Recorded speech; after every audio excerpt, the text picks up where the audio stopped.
So I wanted to make a little video to try and help out people. First time doing a, what am I doing? A condenser. Sorry, I've already replaced the condenser, but doing a compressor replacement for a 2005 GMC Canyon. And it should be the same for 2004 to 2012 model years.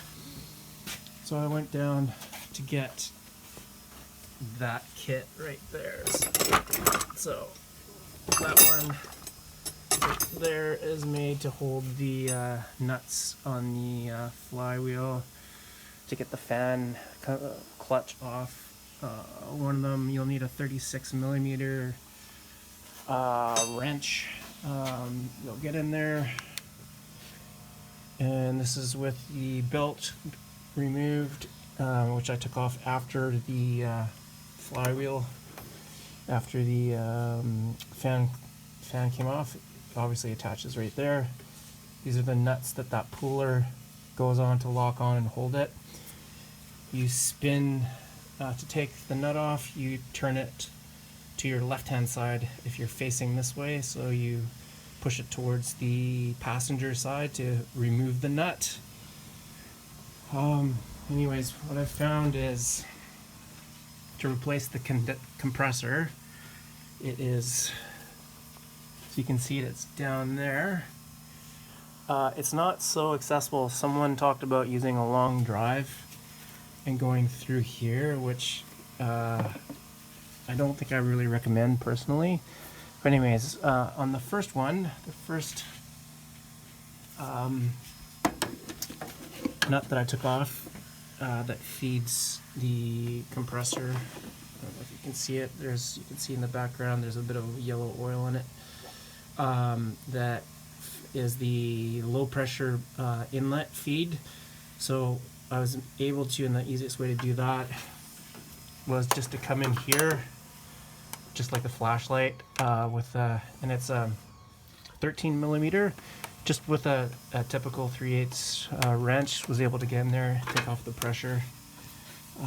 That's just because of the fact that the fan is out of the way, and the fan shroud, which by the way needs to be removed in order to get the compressor out. You can't get it out from the bottom. I've already checked everything that I could do. That bar down there, that sway bar, is in the way. So yeah, what I wanted to show you is, so I was trying to take out the secondary nut, which is so far back there that it's just tough to do. You would, if I can get this thing in here. That secondary nut you can see is right there. Actually, the one you can't quite see it, that one is to hold the compressor to the body, but the other nut's on the other side of that steel tube, chrome tube that goes in. That's the high pressure side. Anyways, so that's the challenging one. So I highly recommend taking off your tire, because the new one has to come off, has to go on. It's not just the old one has to come off, the new one has to go on, and it's important that you thread it on properly and get the bolts in there and don't muck around and knock dirt in there and that sort of stuff. Anyways, if you are going to be doing any work, I really recommend future work, if this is not just a one-time fix-it thing. This MotoMaster from Canadian Tire 3-ton hydraulic jack has been a lifesaver. It has an extension bar. This one's cost a little bit more, but it's a hybrid, so it's sort of half the weight. Sorry, this bar has a little clip here. You can take this bar off the handle. One hand doesn't seem to like it so much.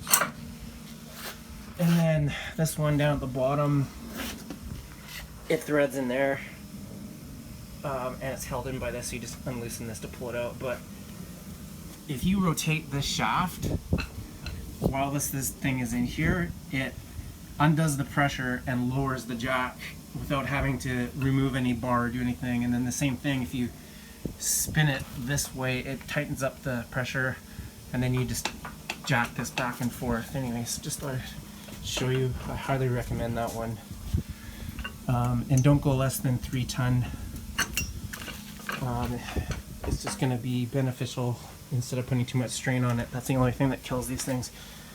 Anyways, I'll show you what is now possible by taking the wheel off. So there's that. There you can see the compressor in there.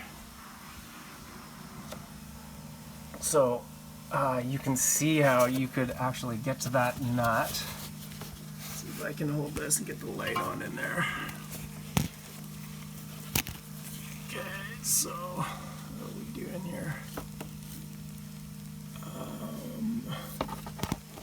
So where are we here?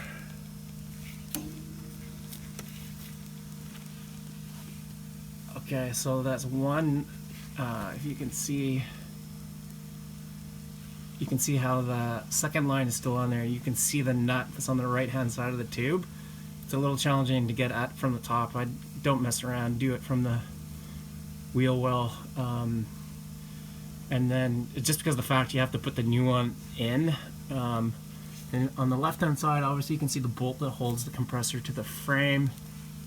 And then the bottom, you can see down there, those 2 bolts are the other ones that hold the compressor to the frame.